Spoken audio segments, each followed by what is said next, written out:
Well, hello there, guys. Today we are making another commentary, this time with the beautiful ship, the Tier 8 Bismarck, rocking the Sam camo, which is a camo that you could get for free a while back, and in port there's actually a little cat running around on this ship.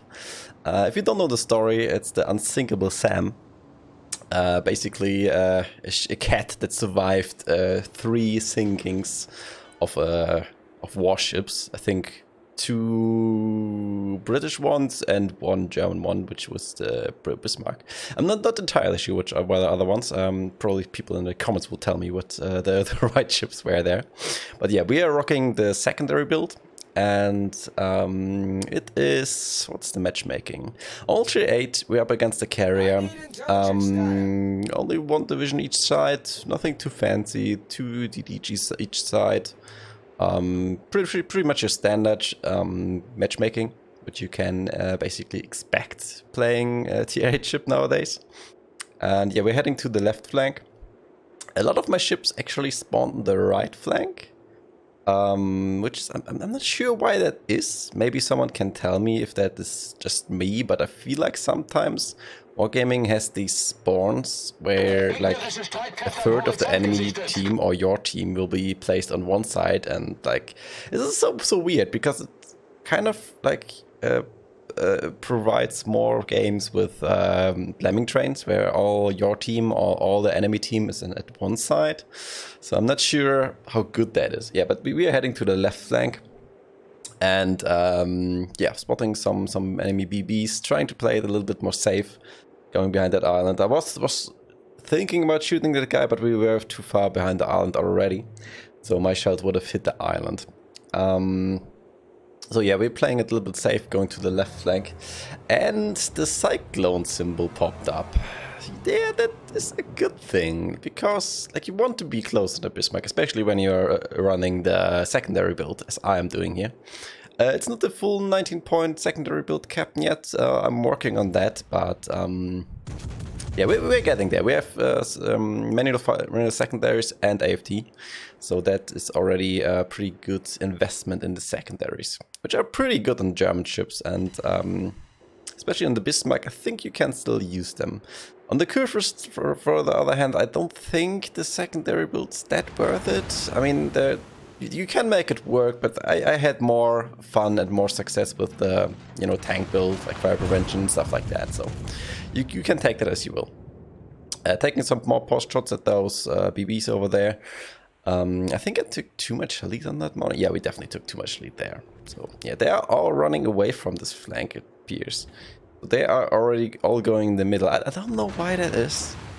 Like, we are only 3 BBs here, there are 4 ships over there, so I don't know. Not 3 BBs, we are 2 BBs and 1 cruiser on the side. We're spotting a Mogami broadside, so of course we're shooting it. Like, it's like the prime Citadel target, right?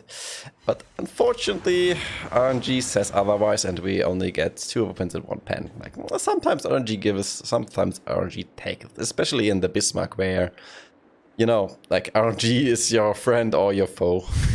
Sometimes even in the same game, so yeah, shooting the Mogami again, or trying to, but he gets undetected, of course. So we have plenty of targets here.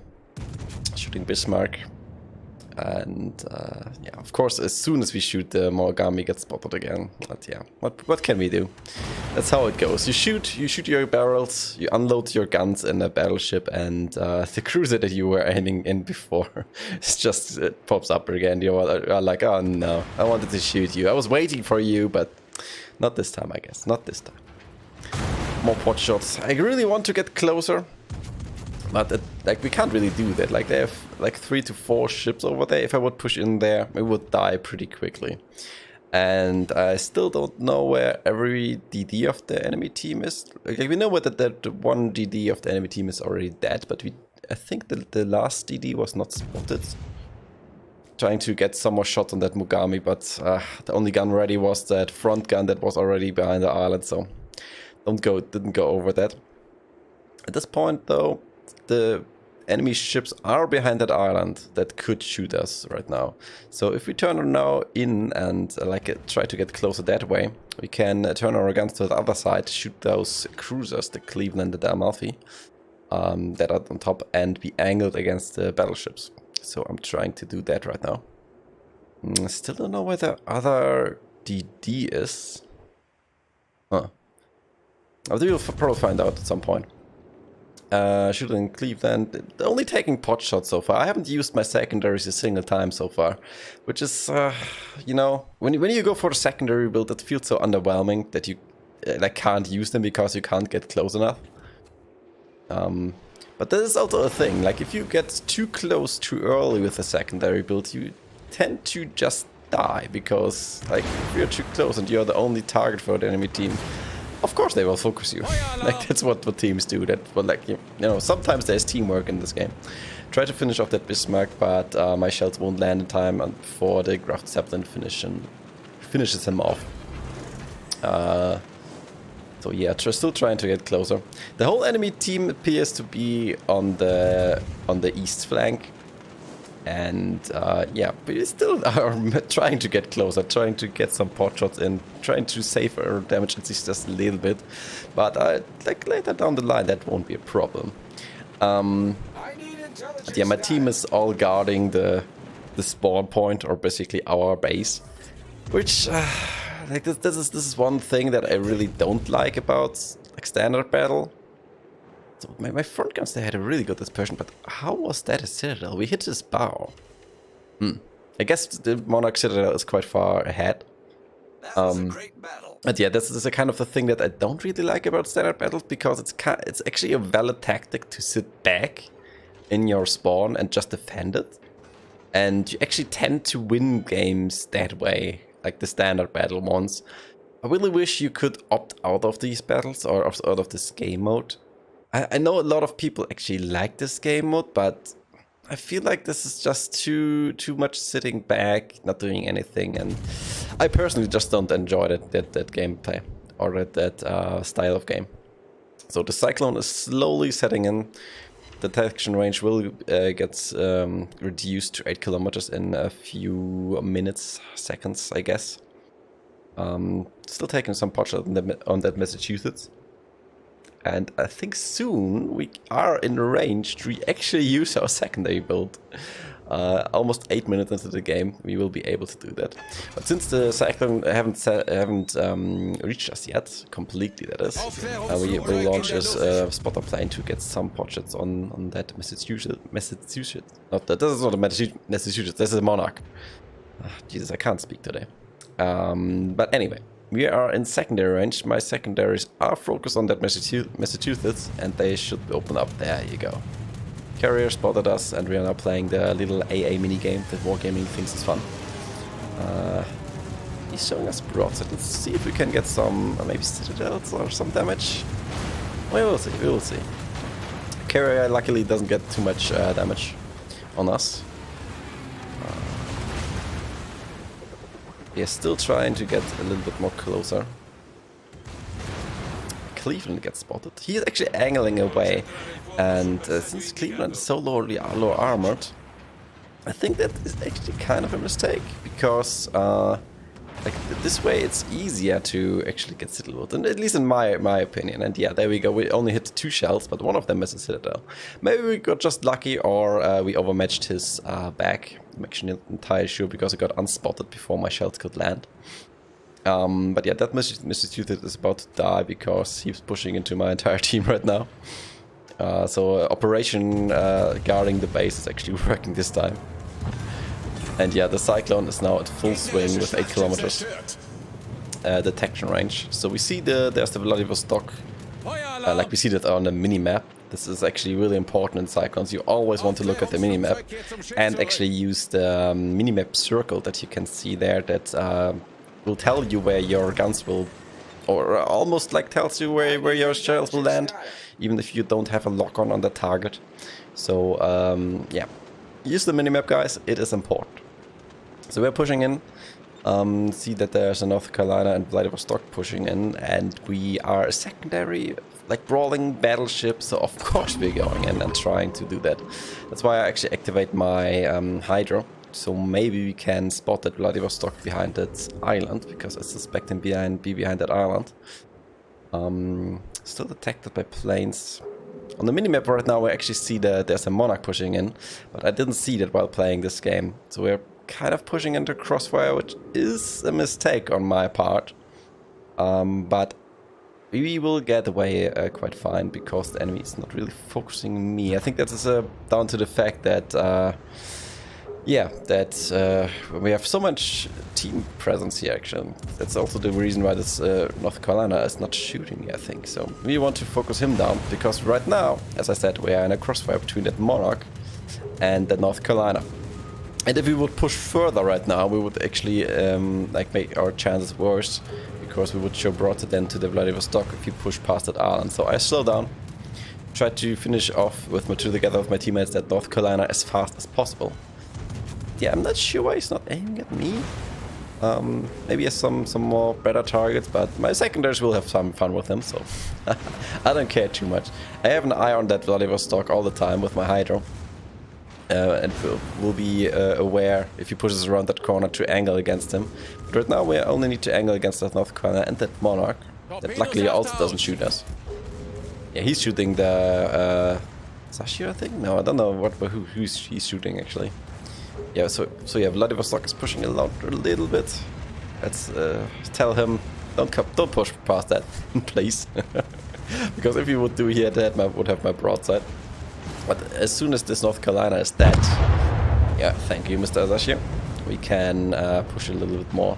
That Monarch is going for the ram, which is probably not the best choice of him, because he has more health than our North Carolina. I'm actually trying to save my North Carolina here, but it is too late. They were already in. They were already too far in. So a little bit, yeah, too late there. So Vladivostok is now our prime target, because he's the only one left there. Using a little bit of the corpse of the North Carolina actually to protect my side, so he can't really shoot us right now. And of course we're turning in after that.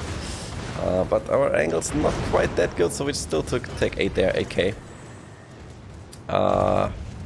Yeah, and right now secondaries are blazing, getting in close. We have like a lot of teammates behind us, so at this point it's like, oh yeah, who gets the kill first? so we are trying to be the first one that gets that juicy damage.